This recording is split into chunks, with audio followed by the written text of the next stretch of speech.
చూసుకున్నట్లయితే విశాఖపట్నం రైల్వే స్టేషన్లో పెను ప్రమాదం అయితే సంభవించిందనమాట. ఇక్కడ మీరు చూడొచ్చు, విశాఖపట్నం రైల్వే స్టేషన్లో ఏకంగా కరెంటుకు సంబంధించిన వైర్లు అయితే తెగిపోవడం జరిగింది. విశాఖపట్నం రైల్వే స్టేషన్లో పెను ప్రమాదం తప్పింది.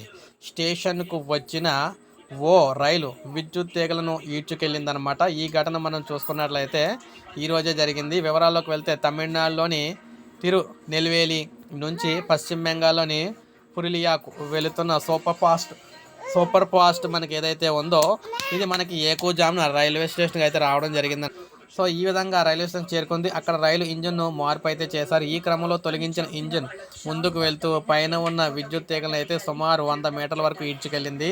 గుర్తించిన రైల్వే సిబ్బంది వెంటనే విద్యుత్ సరఫరా నిలిపేశారు. దీంతో పెను ప్రమాదం తప్పింది. అయితే ఆ ఘటనలో రైలు రాకపోకలకు అంతరం అయితే కలిగింది. రైల్వే సిబ్బంది విద్యుత్ పునరుద్ధరణ అయితే పనులు చేపట్టారు. డిఆర్ఎం మనోజ్ సాహు ఈ పనులు పర్యవేక్షించారు.